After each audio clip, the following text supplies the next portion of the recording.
ډیرو معزز او محترم مسلمانانو، نن یو زبردست وظیفه د حاجت د فاره زه تاسو ته ښایمه.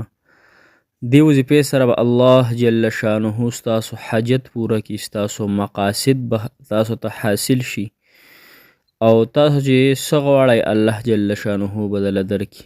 تاسو به ډېر وظایف کړي وي خو وظایف نه وي قبول شوي، نو تاسو فکرمن کیږئ مه.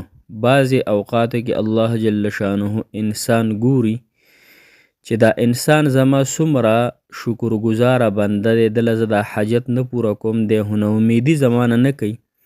نو به هر حال ناامیدي به نه کوو، د الله جل شانه فضات باندې به ښه ګمان ساتو چې الله تعالی به زمونږ دا حاجت پوره کوي د دې وظیفې سره.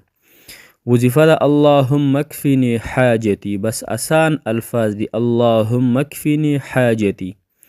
دې وظیفې سره به انشاءالله العزیز تاسو حاجت الله جل شانه پوره کړي.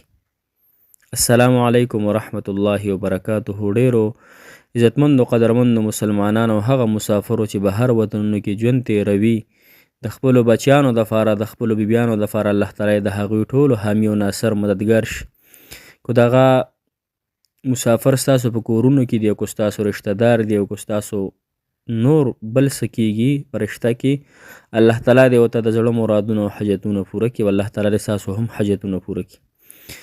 بل یو د لحاظ قابله خبره دا کوم مسلمانانو، یو کس کمنټ کړی چې آیا ته مولانی او که امیر صاحب، نو هغه ته زه دا خبره کوم چې زما خوږ وروره، الحمدلله ثم الحمدلله چې الله تعالی را باندې ډېر فضل کړی دی، او د دارالعلوم اسلامیه عربیه شیرګړ په نوم مدرسه ده د محتویم باباجي صاحب رحمت الله علیه.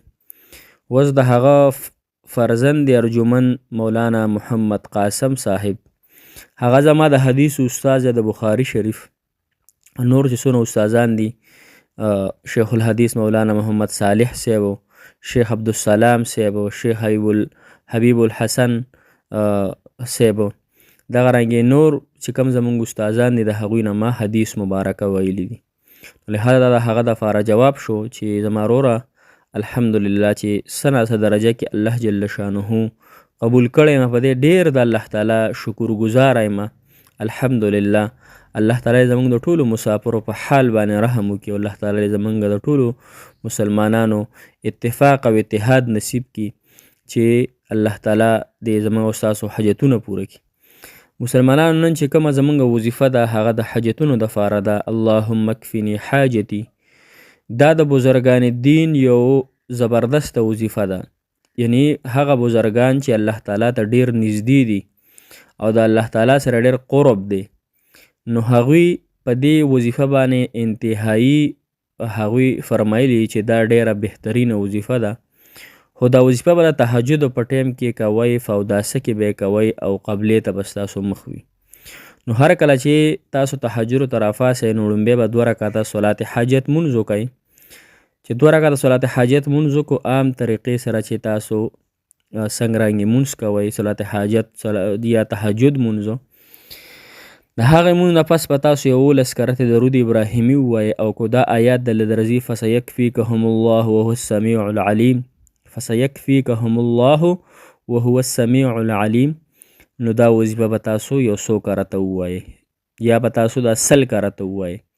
او چې 100 کرته مو د هغې نه پس به دا وظیفه وکئ، اللهم اکفنی حاجتي، اللهم اکفنی حاجتي.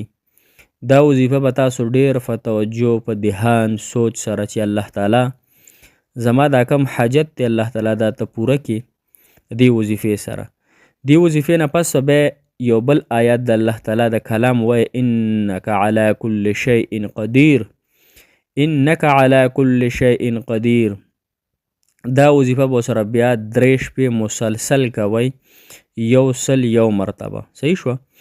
تهجد په ټایم کې خو به اللهم اکفنی حاجتي وظیفه وکئ، هغې سره فسیکفیکهم الله وهو السمیع العلیم ووایئ 100 فیرې، اللهم اکفنی حاجتي 314 فیرې به سره ده ووایئ.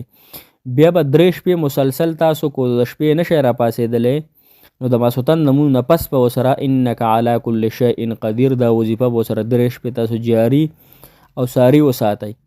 ان شاء الله العزیز چې لږې ورځې به تېرې شوي نه وي چې الله جل شانه به ستاسو حاجت او مقصد د خپل دربار نه پوره کړي. هغه دربار چې د هغې دربار کې کمی نه راځي، هغه دربار د الله تعالی چې هغه د ټولو خزانو مالک دی، د هغې الله جل شانه نه به ډېر په ادهان او اطمینان او ډېر په عاجزۍ سره خپل حاجت طلب کوو. موږ ټول مسلمانان او ټول انسانان الله جل شانه ته حاجتمند دي، ځکه زمونږ تخلیق هم الله جل شانه کړی دی، پیدا کړي هم الله جل شانه وي. زمونږ مقاصد او حاجتونه به هم الله تعالی پوره کوي، زمونږ بیماریانې به هم الله جل شانه ختموي. نو لہذا دا وظیفه تاسو ان شاء الله العزیز خامخا د خپلو هغه مرادونو او جایز خواهشاتو دپاره خامخا وکئ. او که الله جل شانه حاجت ستاسو پوره نه کړي، دعا قبوله نه شي، نو پریشانۍ خبره نه ده، بلکې د دې نعم البدل د دې زیاتې بدلې به الله تعالی مو تاسو ته آخرت کې راکړي.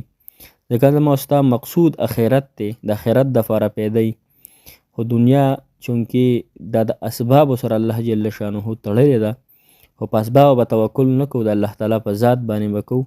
الله تعالی به راته بیا اسباب مهیا کوي. الله تعالی مو خوشحاله او باد ساته. الله تعالی ستاسو تمام د زړه حاجتونو مرادونه پوره کړي. جزاک الله خیره.